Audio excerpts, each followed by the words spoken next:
O MLA ba Shah suspend ka liang percha kata ka Sang Voice of the People Party WPP uba Adelbert nang rum ulapan pau ya ka jing bum sneu tenat bat bu jingkali ha jing dorbar thawan bayadai bat ka jing Shah suspend ha ka parti uba Adelbert uba mi khmat ya ka not shalong constituency ulabu jingkali ba balai usha kan tat sharut watla udai u MLA ka WPP Une u MLA ula Shah suspend ha ka arpusau terik ulber arajar arpusan halor ka jing keno ba ule ya ki kam ki balong persya ya ka parti ha ka sngis dang jong ka dorbar senrai ka ying dorbar ha ka sngin kong uba Adelbert ula persyang ban bu jingkali da ka baong ngala ban pynshai balai ba manga kum u MLA ka WPP ngahaban mat ya kani balai ba pynshong nyanga sha ka syuki ba hadindu haba u lampang u Thomas Esangma ukali ba hapok karul ayu ba ubu ya kane ka jingkali uba Adelbert ula pynshai ba uklembu satia ya ka jingkali hanrei upan jingpynshai halor ka jing Shah suspend jong u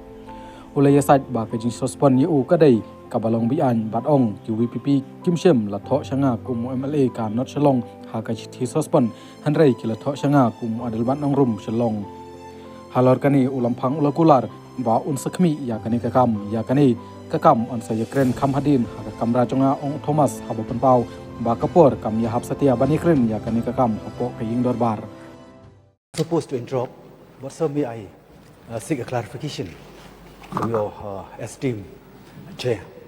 Like, why myself being as an MLA from VVP, be in this position? Last time I was in this chair. Now you are putting me in the back, so I don't know what's the reason.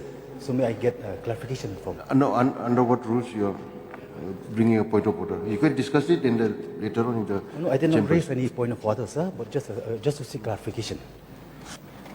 Because I remember for my party, they had suspended me on the 24/3/2025.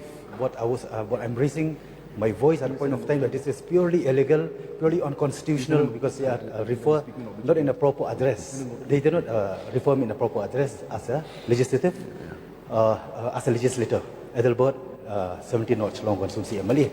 But they had referred me at the point of time as Adelbert Naurum, Mr. Adelbert Naurum, Shillong. Is it true? The matter will be discussed later in my chamber. This is not the appropriate place or time to discuss this on the House. Thank you, please.